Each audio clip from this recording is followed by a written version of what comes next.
Сквиги. Просто посмотрите на этих, колобков. Честно говоря, даже не знаю, как их описать, но это не отменяет того факта, что они настоящие милашки, которые очень любят кушать, но их тоже кушают. Много кушают. Но сейчас не об этом. Сквиг это далеко не элитный боец, но зато крайне необычный зверь. У нас здесь маленькие, ездовые, бешеные и даже огромные сквиги. А еще есть Скарс. Да, формально он гоблин, но он тоже часть этой большой и прожорливой семьи. Куда этот хитрый Скар, туда его зубастые друзья. Именно поэтому всей этой толпой малышей, и не очень, я попытаюсь пройти кампанию Скарсника и захватить его законную столицу 8 пиков Карака. Пожелайте мне удачи, потому что будет очень тяжело, но точно весело. Погнали. Начинаем мы...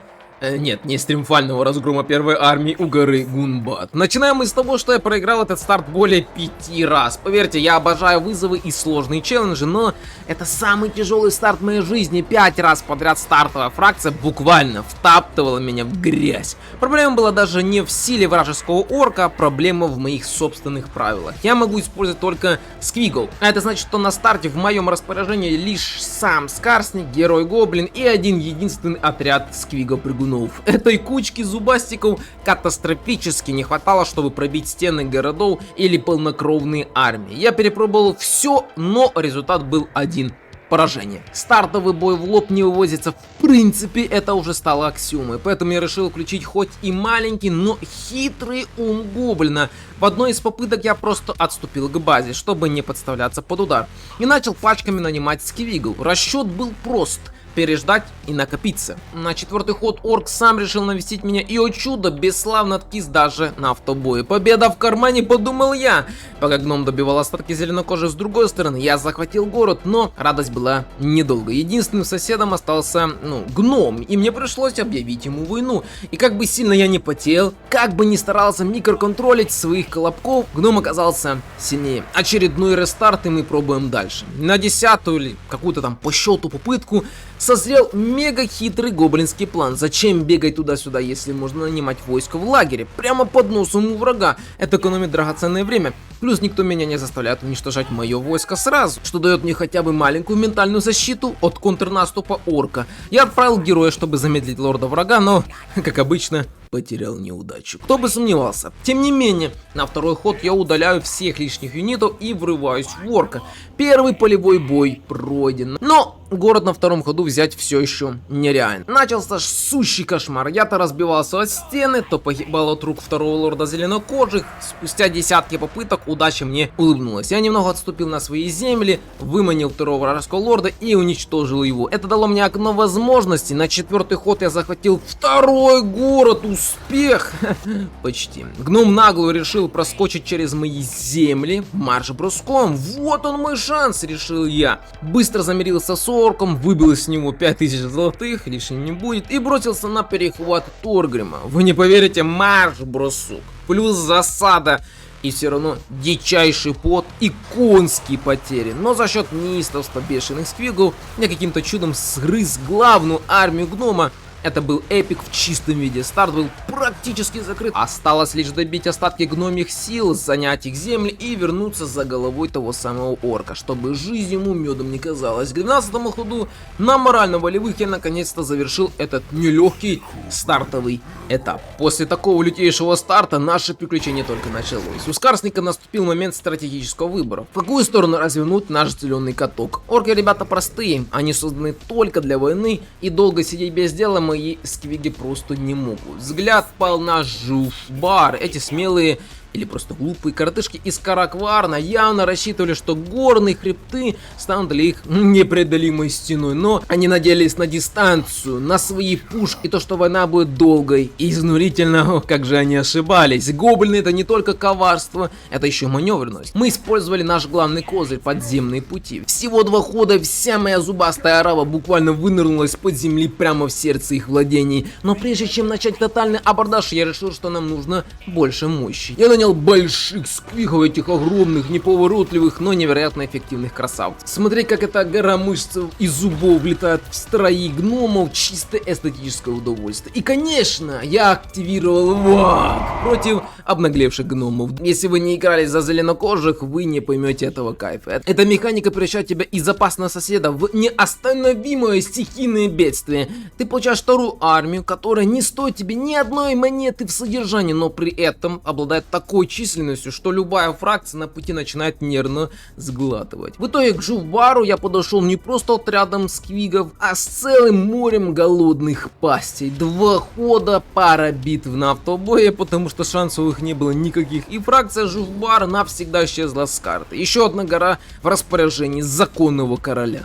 Однако расслабляться было рано. На юге маячил Унгрим Железный Кулак со своим Карак-Кадримом. Этот парень давно трепал мне нервы своим существованием. Я решил, раз уж мы начали генеральную уборку в горах, нужно доводить дело до конца. Я ожидал, что убийца королей окажется крепким орешком, но, честно говоря, гномы начали меня разочаровывать. Неужели они настолько испугались маленького зеленого гоблина на сквиге, что начали совершать одну ошибку за другой? В итоге судьба преподнесла мне подарок. Пока я маневрировал, готовился к решающему броску, основная армия Унгрима столкнулась с Ажагом Мясником, моим коллегой по цеху зеленокожих. Ажаг сделал всю грязную работу за меня, за что ему огромное урочное спасибо. Это стало идеальным моментом для дипломатии. Мы с Ажагом быстро нашли общий язык, ну, насколько это вообще возможно для двух поехавших орков, точнее, зеленокожих. Я отдал ему один из захваченных городов, который мне все равно было трудно удержать. И вуаля, мы в военном союзе. Зачем мне это вообще нужно?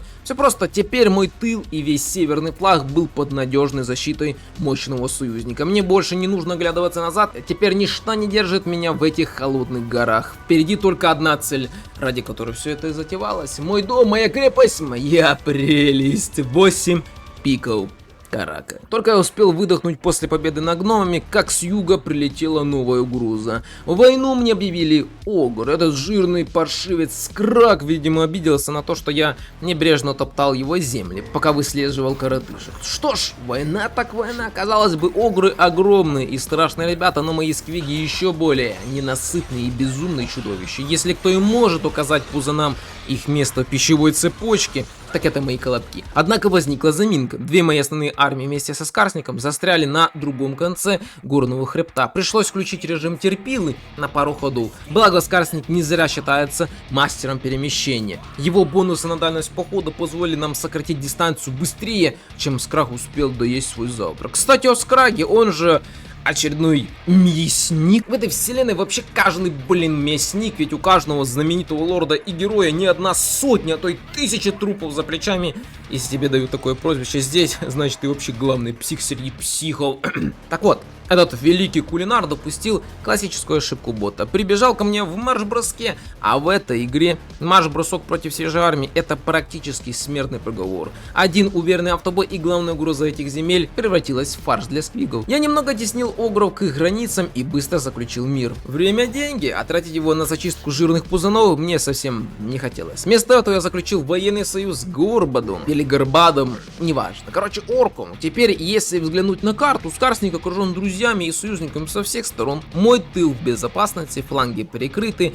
Можно со спокойной душой запускать свои жадные ручонки в главную сокровищницу мира — 8 пиков. Путь до цели казался короче, чем я думал, ведь 8 пиков Карака находились буквально в паре переходов от земель Огру. И вот она, великая цитадель, мечта любого уважающего себя гоблина. Начинаем осаду. Честно говоря, на этом этапе моя армия была настолько перекачана, что даже авторасчет предлагал мне легкую победу. Но как я мог отдать такой лакомный кусочек компьютерным цифрам? Нет. Финал этого безумного челленджа Скарсник должен пережить лично в самой гуще событий. Знаете, я молчал об этом весь ролик, но сквиги в этой игре — это отдельный вид искусства. Особенно большой и бешеный сквиги. На их анимации, атаки можно смотреть вечно. Это хаотичное движение, это клацающие челюсти. Чистое наслаждение. Но хватит любоваться. Пора жрать орков, которые посмели занять наше законное место. Сам бой проходил по классике, без лишних изысков. Сначала мы выламливаем врата, потом закидываем туда толпу голодных ртов, кушаем орков на стенах, за стенами, захватываем точки и снова кушаем орков. Но есть у сквигов одна коварная черта. Они постоянно впадают в буйство. Как только они видят кровь, они теряют голову и перестают слушаться приказов. В этот момент контролировать их, ну, та еще задачка. Благо, в моем ростере был гоблин-пастух. Это незаменимый парень, который своими способностями и добрыми словами легко успокаивает буйство этих головастиков. Вообще, после последних обновлений и DLC, фракция зеленокожих стала просто конфеткой. Идеальный баланс в технологиях, крутые герои и лорды, вариативный ростер. Игра за их сейчас одно удовольствие. От меня летит огромный лайк этим четким пацанам. Пока я рассуждал о балансе, бой подошел к концу.